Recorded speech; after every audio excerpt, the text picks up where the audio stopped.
ज्या बापांनी रक्ताचं पाणी करून शिकवलं तोच बाप यशाची बातमी ऐकायला सोबत नसावा, यापेक्षा मोठं दुसरं दुःख काय असू शकतं.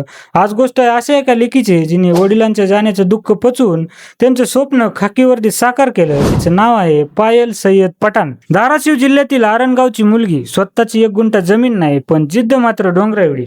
गावातल्या एका छोट्याशा किराणा दुकानावर घर चालवणारे वडील. 5 मुलांच्या शिक्षणासाठी त्यांनी स्वतःच्या पोटाला चिमटा घेतला.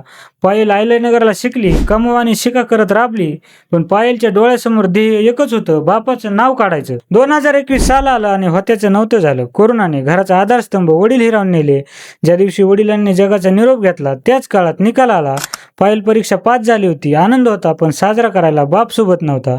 पण पुन्हा नशिबाने परीक्षा घेतली. उंचीमुळे संधी हुकली आणि वाटलं आता सगळं संपलं. वडिलांच्या जाण्यानंतर संकट संपली नव्हती. समाजातील लोकांचे विचार आणि त्यांच्या नजरांचा सामना करत पायलच्या आईने हिंमत हारली नाही. लोकांच्या टोमण्याकडे दुर्लक्ष करून आईने लेकीच्या शिक्षणासाठी पै जमा केली आणि सोबत होती लहान भावाची साथ, ज्याने आपल्या बहिणीच्या शिक्षणासाठी वयाच्या अवघ्या 13व्या वर्षापासून कामाला सुरुवात केली. पण बापाचा शब्द होता, माझी पोरगी नाव काढणार. पायल पुन्हा उभं राहिली. मुंबईला वेटिंगवर पडली, पण तिने हार मानली नाही. आणि मग 2024 उजाडलं. पण ते म्हणतात ना, भगवान देताय तो छप्पर फाडके देताय.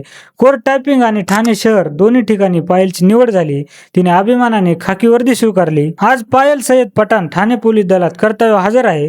मित्रांनो, जर आरणगावची ही पोरगी करू शकते तर तुमचं कारण काय आहे? लक्षात ठेवा, परिस्थिती आडवी येत नाही, फक्त जिद्द हवी. आणि अशाच मातीतल्या संघर्षाच्या गोष्टी ऐकण्यासाठी तुमच्या आबाला फॉलो करा, कारण इथं गोष्टी सांगितल्या नाही तर जगल्या जातात. काय म्हणताय, पटतंय ना? मग करा शेअर.